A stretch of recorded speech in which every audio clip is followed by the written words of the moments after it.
Good evening, uh, uh, good evening, everybody, and welcome to another Wednesday evening live stream here at Community Chapel. Thank you for tuning in this evening or morning, whatever time of day you're watching this. My name is Ivan, and I'm a member here at Community Chapel. And today I wanted to share what I hope is a quick message about prayer this evening. And I know we've been talking a lot about target prayers here at Community Chapel, and as you can tell, I have these targets back here, which has been a series that we've been doing here. And if you don't know, it's just about targeting specific prayers, about being specific with what we pray about, not just a shot in the dark of praying in a way that's covers everything as a whole, but really specifically saying what we need and when we need it, or what that thing exactly really is. And it's been really helpful, especially for me.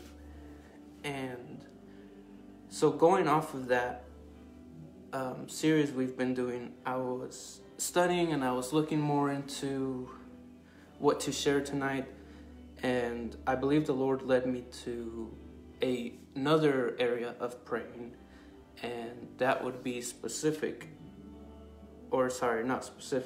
effective types of prayers. And I was really kind of challenged with this because I was thinking about the subject and what an effective prayer really is, because I've struggled myself with sometimes praying something and you pray it for a long time, even when you're being specific, even when you feel like you're being faithful, but nothing really happens, and you start to wonder and you start to doubt, is this worth it? Is something actually happening? Should I even pray anymore? Because I've prayed for so long, yet nothing seems to change. And you start asking and wondering, is this really effective in that way? Is it really producing anything? And this also came to me from a specific Bible verse, which is James 5:16.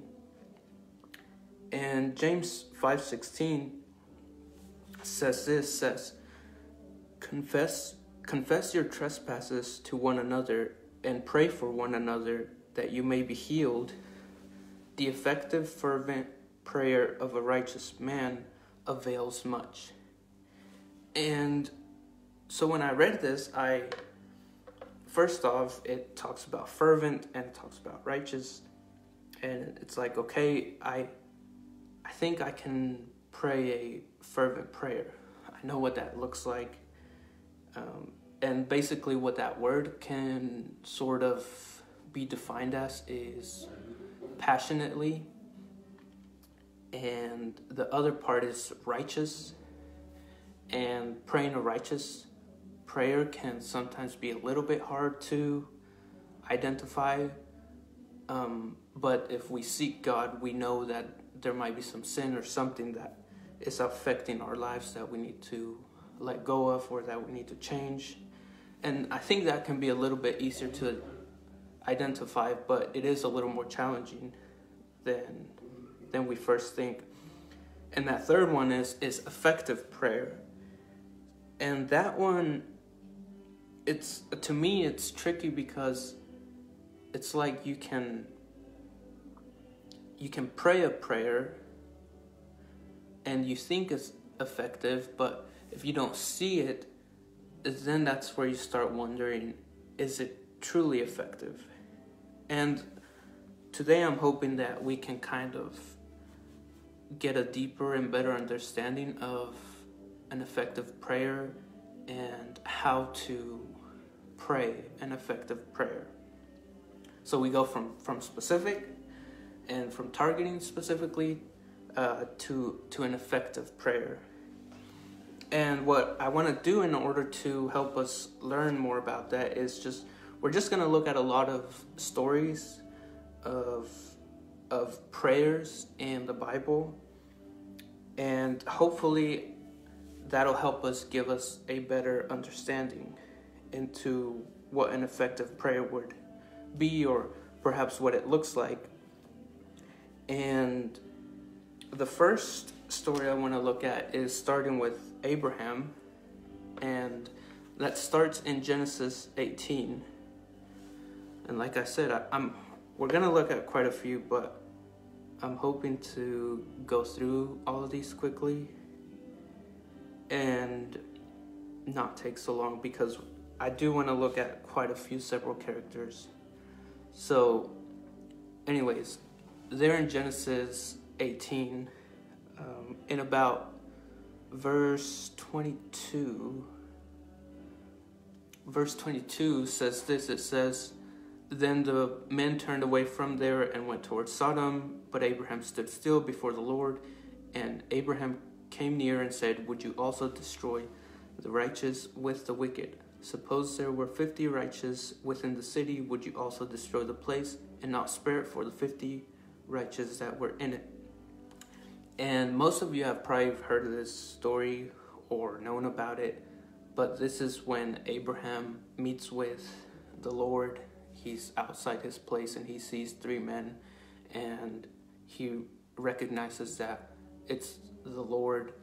So 2 of them continue off to Sodom and Gomorrah, and they're going to burn it, and they're going to destroy it because of their wicked sins and all their evil that was going on at the time.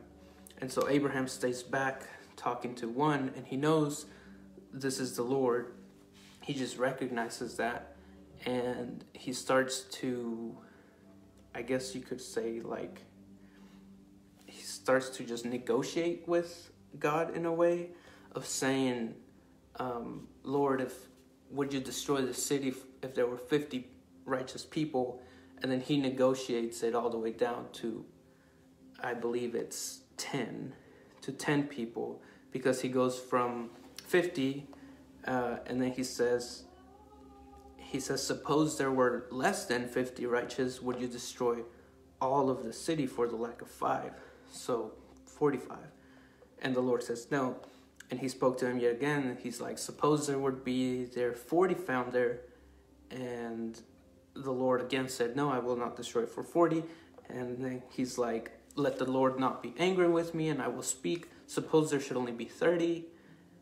And God again said he would not destroy it if there were 30. And then he says, "Indeed, now I have taken it upon myself to speak to the Lord. Suppose 20 should be found there. Would you still destroy it?" And God again says no. And Abraham yet again, he's negotiating, but he's not really negotiating this like, if this was a negotiation deal, God is like a really bad negotiator, because he's just letting Abraham kind of lowball him little by little, all the way down to 10. And the Lord said, "I will not destroy it for the sake of 10. And at that point, Abraham seems to be, I guess, appeased with that number. So he stops there at 10. And when we look at this is a conversation happening between Abraham and God. And when we look at prayer, that's at its core, that's what prayer is. It's just conversation. So we can look at this conversation as a prayer and now take this prayer and see what made it effective. Well, I think first off is God's humbleness. Or, sorry, not God's humbleness, Abraham's humbleness, that he was talking to God, telling him what he wanted, yet Abraham was really, really careful. If you notice on those verses, he said, let the Lord not be angry with me, but I will speak once more.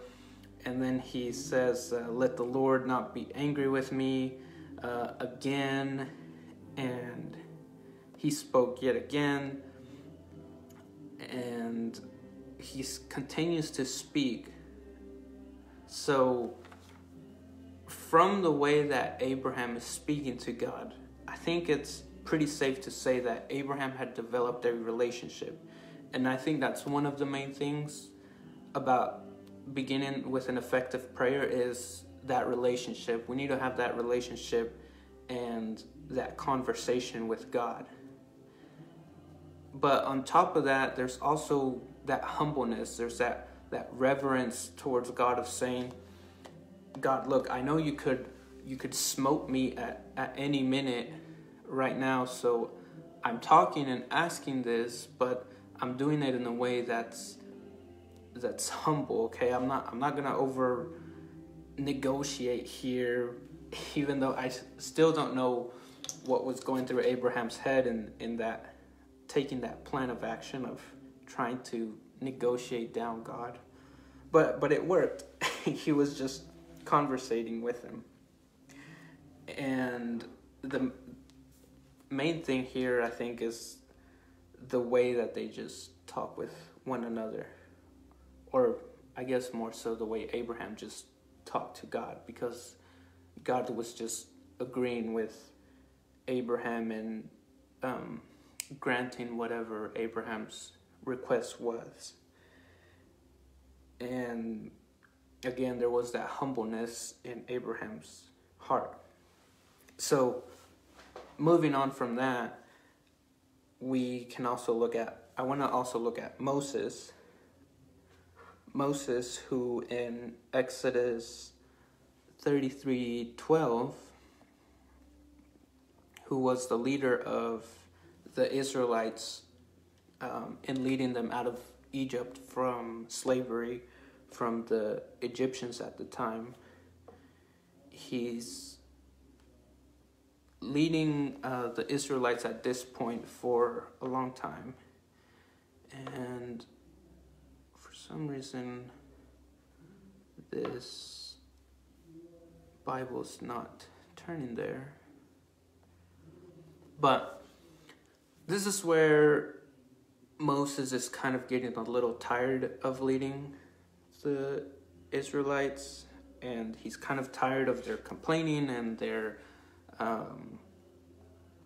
actions that don't really make any sense, and he's dealing with the issues that a leader has to deal with, and not just any type of issues, but like godly issues that will establish and change history in a incredible way, that it will establish the people of God. So it's kind of a lot of pressure, and as you could probably expect. And there in Exodus 33, finally my phone was being glitchy. In Exodus 33 verse 12, it starts off with, "Then Moses said to the Lord, 'See, you say to me, bring up these people, but you have not let me know whom you will send with me. Yet you have said, I know you by name, and you have also found grace in my sight. Now therefore I pray, if I have found grace in your sight, show me now your way, that I may know you, and that I may find grace in your sight. And consider that this nation is your people.' And God said back to him, he said, 'My presence will go with you, and I will give you rest.' Then he said to him," and this is Moses, Moses said, "If your presence does not go with us, do not bring us up from here. For how then will it be known that your people and I have found grace in your sight, except you go with us? So we shall be separate, your people and I, from all the people who are upon the face of the earth." So the Lord said to Moses, "I will also do this thing that you have spoken, for you have found grace in my sight, and I know you by name." So looking at this prayer, again, it's a conversation, but It's prayer because Moses is asking, and he's just asking the Lord to go with him. And it's cool to see that Moses understands the importance of God and the importance of a relationship with God, because he's so focused on God. He's not focused on, Lord, help me in this circumstance to know what to do as a leader. He's not focused on, Lord, bless us with more money so we can build another building. So Lord, help us to prosper so that we can, do an outreach to Asia or to Russia, those areas at the time. He was just focusing on just God. And he was so focused and appreciated that so much that the only thing he cared about was the relationship of God and the people. He wasn't asking for a blessing to the people or a blessing to him, but he was asking for just God to be with him and God to be glorified by being with him. Because he's like, God, if you don't come with us, these people are not going to know you as our God, and they're not going to truly get to know who you are. So if you're not going with us, I'm not moving. And again, we see that relationship being such important, and God grants it again. So Moses' prayer was effective again. And by effective, in this case, I'm talking about that you see it through and that it happens, whatever people are asking for. And both of these prayers are very selfless, because they're for other people or they're for God. So now I want to look at a prayer that's not as selfless, which is Jabez, and I think I'm pronouncing that right. But Jabez in 1 Chronicles 4:9 said a prayer to the Lord as well. And this one wasn't as selfless in a way. So if you just read there in 1 Chronicles 4, verse 9, it says, "Now Jabez was more honorable than his brothers, and his mother called his name Jabez, saying, because I bore him in pain." So, thanks, Mom.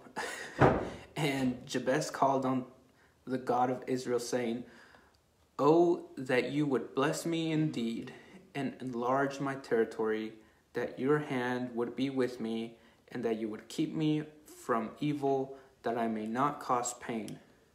So if Jabez and Moses were siblings, they'd kind of be like the polar opposite, because Moses was praying for just God to be with him and he didn't care about anything. But Jabez is like, give me the new building, give me the new car, give me the more land, bless my name, keep me from evil. And he says all this so that he may not cause pain. And I guess Jabez was really hurt by causing his mother pain, and he didn't want to. So there was a little bit of selfless intentions behind this prayer. It seems selfish because he's praying for so much blessing, yet he's like, I'm doing this so that I don't cause more pain. And right after that it says, so God granted him what he requested. And that's it. That's all we get of. Then we go on to Chelub, the brother of Shuha. And we don't get to look at Jabez more. So there's very little, but I wanted to look at him because he just prays what was in his heart. He wasn't super elegant about his words. He wasn't really long. He wasn't so, it didn't seem like it was so fervent. He was just like, hey, this is what I want, and this is why I want it. Please grant it to me. And God was like, okay, you can have it. And a lot of times our prayers can become ineffective because we're not confident, and we think we have to say certain things, or we think we're not asking for the right thing, or that we can't ask for something that we just simply want, and we lose that confidence. But Jabez here prayed for what he wanted, and it was granted to him. So if you're struggling with your confidence and your prayer, and you feel like you're doing it wrong, I think if you're just sincere and if you're honest, like Jabez was, I think God can grant it and will, because again, remember that we are his children and he is our father. So he wants us to have prosperity, and there has to be some it's a two-way street, so there has to be some compromise. But overall, he is our father, and so he wants what's best for us. And sometimes if we just ask simply and sincerely what we want, he will grant it, just like he did for Jabez. And again, I think Jabez could not have prayed this if he did not have a relationship with God prior to praying this. Because it just wouldn't make sense. Why would God grant something, or why would Jabez call out to God if he didn't know God, if he didn't have a relationship with God? So again, that relationship is very important in the effectiveness of our prayers. Now, I want to also, again, look at another character in the Bible, and we've spent a lot of time looking at men, so I want to look at Hannah, which is in 1 Samuel chapter 1. Yes. 1 Samuel chapter 1, verse 10 says this. It says, she was in bitterness of soul and prayed to the Lord and wept in anguish. So if you don't know, or not familiar with the story of Hannah, Hannah couldn't bear children, and her husband had I believe it was a concubine or a slave of some sort, and so her husband had a child with her, but Hannah could not bear children, and this really just hurt Hannah, because that was one of the main purposes and roles of women back then, was bearing children. So there in verse 10, that's why it says she was bitterness of soul and prayed to the Lord and wept in anguish. Then she made a vow, verse 11, and said, O Lord of hosts, if you will indeed look on the affliction of your maidservant and remember me, and not forget your maidservant, but will give your maidservant a male child, then I will give him to the Lord all the days of his life, and no razor shall come upon his head. So Hannah goes to the Lord, and she noticed that she gets far away. Okay, when she did this, she didn't just do it wherever she was, but she actually went to the temple to pray. She went to just go get alone with God, and she was just tired of it, especially because this concubine, and I forget her name, was kind of heckling her and was kind of rubbing in her face that she was like, ha, you can't bear any children, but I can, and she was just being a punk about it. So there in verse 12, it continues on that she's at the temple. So it says, and it happened as she continued praying before the Lord that Eli watched her mouth, because Eli was in the temple. I believe he was a high priest at the time. Now Hannah spoke in her heart, only her lips moved, but her voice was not heard. Therefore Eli thought she was drunk. So Eli said to her, how long will you be drunk? Put your wine away from you. But Hannah answered and said, no, my Lord, I am a woman of sorrowful spirit. I have drunk neither wine nor intoxicating drink, but have poured out my soul before the Lord.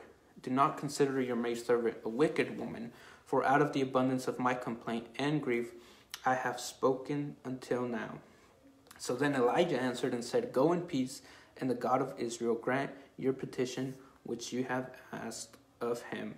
And she said, "Let your maidservant find favor in your sight." So the woman went her way and ate, and her face was no longer sad. So that's kind of a lot right there. But the main thing is that in her prayer, what made it effective, I think, was she was really desperate. And we see that word fervent, like we read in James, that she was sorrowful, she was anguished, and she was just, right, she said, what did she say? She said she was complaining in abundance, okay? She said, "For out of the abundance of my complaint and grief, I have spoken until now." So she was kind of all over the place because she was just tired of it, really. And what did she do? She went and got alone and sought God.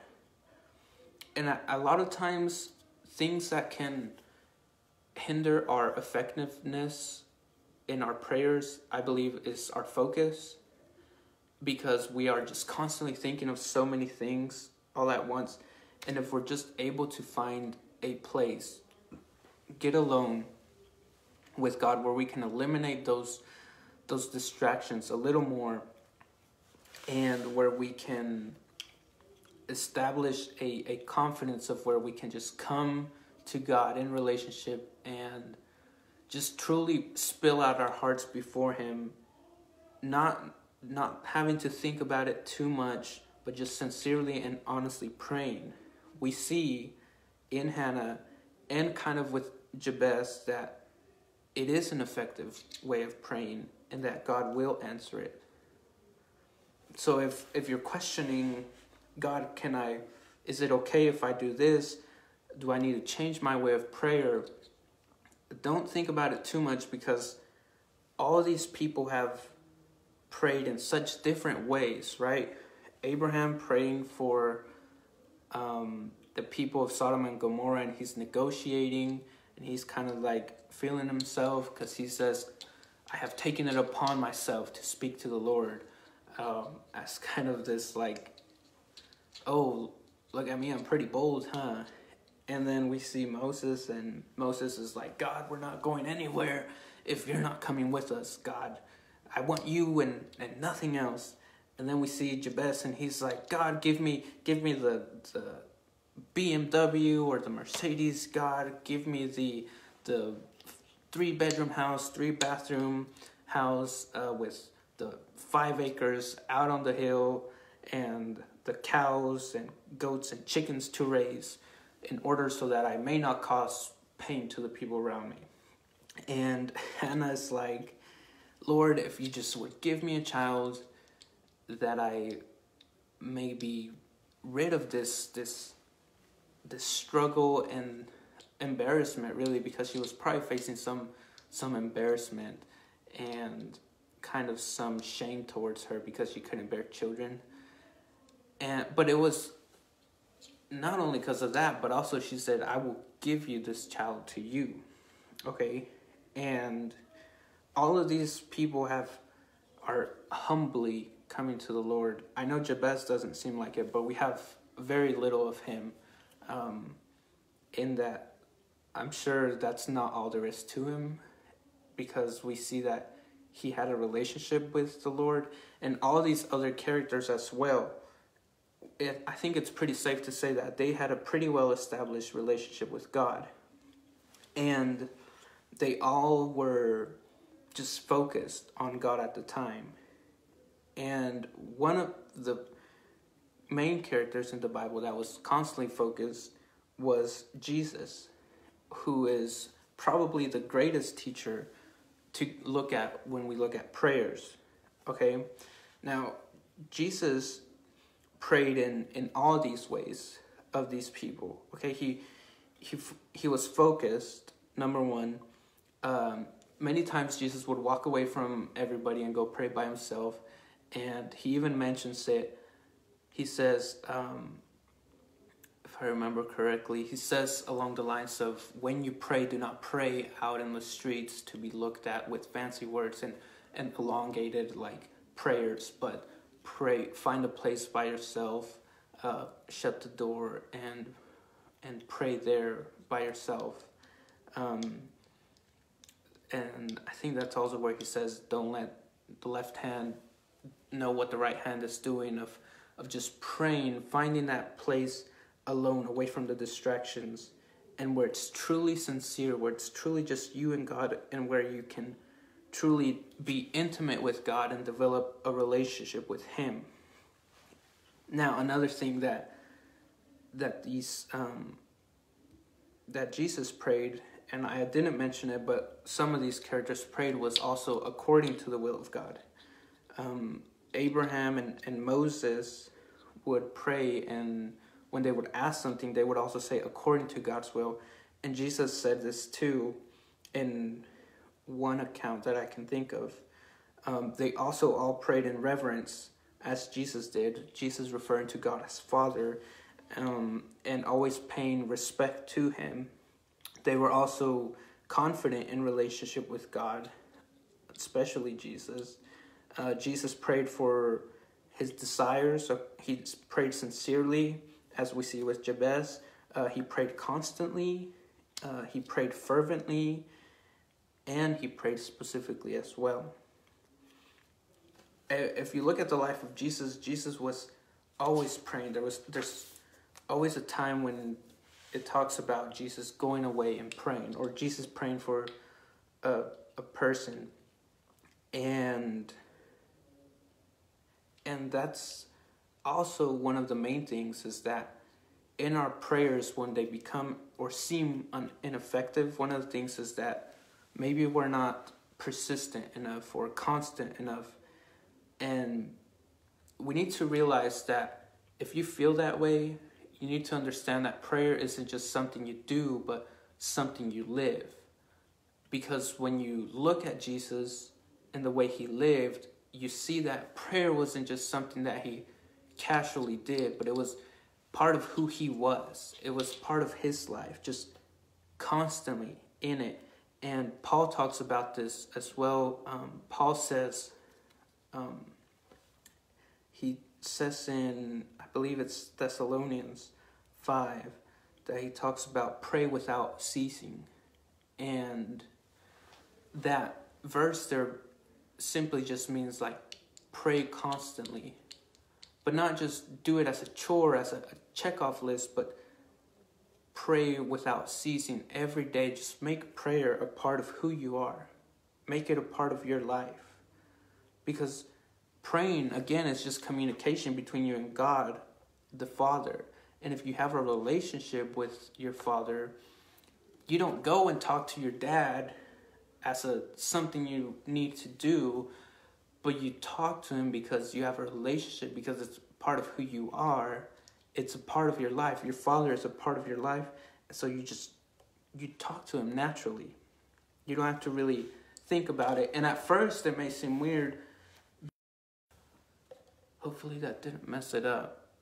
But as you continue to pray, it'll become easier, and you will begin to establish that relationship. And when you continue to pray, you will begin to see more of that effectiveness that perhaps you weren't seeing as much before. Now, when we look at all these characters and we look at the way they prayed, so they prayed humbly, right? They prayed in relationship with God. They prayed focused, okay? Some of them got alone.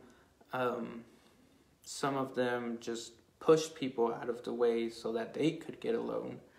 They also prayed according to God's will. They prayed sincerely, okay? They just prayed for their desires and their wants. What else? They also prayed specifically, which is one of the main things that we've been talking about here also. They prayed with emotion, okay? And even Jesus did this.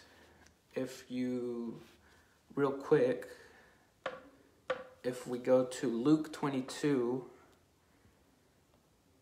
and this is one of my favorite and kind of saddest moments in the Bible. But Luke 22, verse 40, Jesus goes to the Garden of Gethsemane, where he went casually every once in a while to pray and to get alone. It was kind of his go-to place when it came to prayer and just focusing. And him and I think it's Peter and John that were with him. I don't remember exactly, but there, starting verse 40, he says, when he came to the place, he said to them, pray that you may not enter into temptation. And he was withdrawn from them about a stone's throw, and he knelt down and prayed, saying, now this is Jesus. He said, Father, if it is your will, take this cup away from me. Nevertheless, not my will, but yours be done. So Jesus was praying to God in reverence, was praying for what he wanted. He was praying kind of against the will of God, because he said, Father, I take this cup away from me, but nevertheless, not my will, but yours be done. Jesus at that moment, he wasn't praying for God's will. He was saying, my will. But nevertheless, he still asked, but nevertheless, he said, not my will, but yours be done. So he was praying still according to God's will, no matter what. And then, verse 43, then an angel appeared to him from heaven, strengthening him, and being in agony, he prayed more earnestly. So in agony and more earnestly, I think that kind of goes along with fervent, which we read in James. And he says, then his sweat became like great drops of blood falling down to the ground. So if there's a more descriptive word to praying fervently, I think this little passage kind of really nails that word as a definition of fervently, of praying to that point of just sweating like drops of blood. And when he rose up, verse 45, from prayer and had come to his disciples, he found them sleeping from sorrow. Then he said to them, why do you sleep? Rise and pray, lest you enter into temptation. So, after all that, Peter and John fall asleep, and Jesus tells them to get up and pray again. And with all these other characters that we've looked at and see how they prayed, I think the most effective way to pray is just simply, and it's going to sound real simple, but it's just to simply pray. Because the only ineffective way to pray is if you don't do it at all. If you're familiar with Jesus and the parable of the talents, Jesus tells this parable about 3 men who were given talents, which is money, and he's talking about the kingdom of heaven. He says the kingdom of heaven is like a man who gives talents to 3 men and goes away on a long journey, comes back expecting and telling the men to do something with the money. Although he didn't exactly tell them to do something with the money, he just gave it in their care. And he comes back, and 2 of the men use the money he gave them to invest it and double it. I think one of them like triples it. But the third one, he says, I was too scared to do anything with your money, and I know how hard you worked for it, so I hid it, and I kept it safe here in this little random hole somewhere in the dirt, like a treasure map. So when you would come back, you would have it. And he's like, you wicked servant, why did you do such thing? I I would have been better off putting it in the bank and letting it raise interest. And if you look at that parable and compare it to your prayer life, we see that the only way to be ineffective is if we do nothing at all with what we've been given. And so I believe that if you're struggling and don't feel like your prayer is effective, I think the main thing is you just need to ask yourself, am I praying? Am I doing my best to pray? And not just as a check-off thing or a chore, but am I praying because I have a relationship with God? Am I praying just because I need something? Or am I praying at all? Because I think that's the most effective way to pray, is to just simply pray. It's like working out. I like to exercise, but I haven't done it in a while. And one of the effective way of working out is to just simply work out. It's not about running. It's not necessarily about walking. It's not necessarily about doing this exercise versus that exercise. It's just simply about exercising. It's just simply about starting and doing something, whether it's very little or very big. That's really the most effective way that you're going to be at working out. Now, perhaps that's at the start, because when you keep working out, you start to learn little tricks here and there and little habits. You start to also help your diet, and then you become even more effective. And so in that same way, if you are doubting and struggling with these thoughts of, am I being effective? Like James 5:16 says that the effective fervent prayer of a righteous man will avail. If you're thinking, am I not being effective? Well, just ask yourself, are you praying? Because if you are praying, I can guarantee you it'll be effective in some way. It'll be effective to you, to your spirit, to your mind. It'll be effective perhaps to your spouse or to your family or to your friends. Because as you pray, you start pouring God into your mind and into your heart. And when we pour God into our hearts and into our mind, it's almost impossible for a change to not occur. And it's almost impossible for it to not be ineffective. Because God is He's just so awesome and powerful in that way, that when we just simply pray, there will be some effect. He is that great. And no matter what, He just brings effect to whatever He touches in the best way possible. So, if you are struggling with that, I hope this has helped you in some way to understand better, and that it has helped us all to grow. And before I go, let's just do a quick prayer. And that as you continue to grow in your prayer life, as you continue to learn more about this, that God continues to reveal more things to you, and God continues to deepen His relationship with you.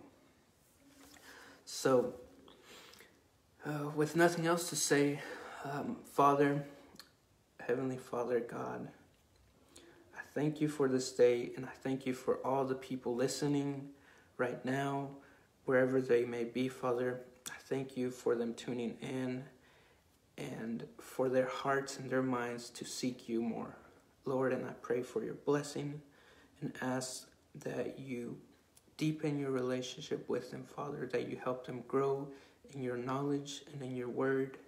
And as they continue to pray, Father, I ask that you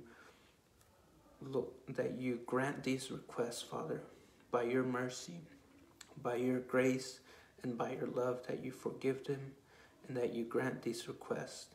and continue to help them grow daily, and that you do not let them fall into temptation or be dragged away by evil, but that you pour out your heart and your love in their minds and in their lives. And it's in Jesus' name I pray. Amen. Amen. Well, thank you so much for tuning in again, and hope to see y'all later. You're free to come to Community Chapel anytime you like. I'll be here, and next week, I don't know who will be speaking, but I will see y'all later. So, bye-bye.